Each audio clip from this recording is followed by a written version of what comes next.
இன்னைக்கு நம்ம 1 கிலோ தம் பிரியாணி பண்ண போறோம். பிரானை யூஸ் பண்ணி பண்ண போறோம். நீங்க பிரானுக்கு பதிலாக எந்த கறி வேணாலும் எடுத்துக்கலாம்.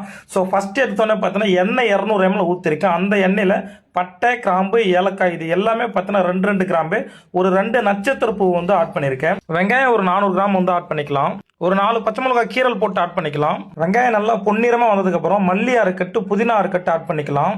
மல்லி புதினா நல்லா வதங்கினதுக்கு அப்புறமேட்டு தனி மிளகாத்தூள் பார்த்தீங்கன்னா ஒரு 10 கிராம் ஆட் பண்ணிக்கலாம். அரைச்சி வச்சிருக்க இஞ்சி 100 கிராம், பூண்டு 100 கிராம் பேஸ்ட்டை வந்து ஆட் பண்ணிக்கலாம். இஞ்சி பூண்டு பேஸ்ட் நல்லா எண்ணெய் திரிஞ்சு வர அளவுக்கு நல்லா வதக்கி விட்டுக்குங்க.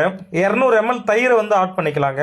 இந்த தயிரில் இருக்க வெள்ளையா திரி ஃபுல்லாக போனதுக்கு அப்புறமேட்டு தக்காளி வந்து 300 கிராம் அரைச்சி வச்சிருக்கோம். அரைச்சி வச்சிருக்க தக்காளி 300 கிராம் ஆட் பண்ணிக்கலாம். தம் பிரியாணிக்கு உப்போட அளவு பார்த்தீங்கன்னா 50 கிராம் ஆட் பண்ணணுங்க. ஒருவேளை உங்ககிட்ட வெயிட் மிஷின் இல்லைன்னா பரவாயில்ல, 1.5 லிட்டர் தண்ணி இதுக்கு ஊற்றணும். அதாவது 1 லிட்டர் 300 ml ஊற்றுவீங்க. அந்த தண்ணிக்கான உப்போட அளவு நீங்கள் கரெக்டாக போட்டாலே பிரியாணிக்கு உப்பு பக்காவாக இருக்கும்.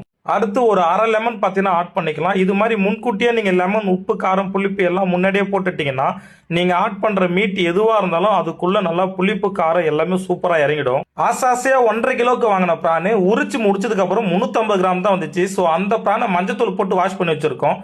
அதை இப்போ ஆட் பண்ணிக்கலாம். உங்ககிட்ட எண்ணெய் இருக்கோ அந்த பாத்திரத்தை வச்சு யூஸ் பண்ணி 1 கிலோக்கு 1 லிட்டர் 300 ml வாட்டர் வந்து இப்போ நம்ம ஆட் பண்ணிக்கலாம். இந்த மசாலா கொதிக்க ஆரம்பிச்ச உடனே ஊற வச்சிருக்க அரிசி ஆட் பண்ணிக்கலாம். இந்த அரிசி நீங்க மினிமமா ஒரு அரை மணி நேரம் ஊற வச்சாலே போதுமானது.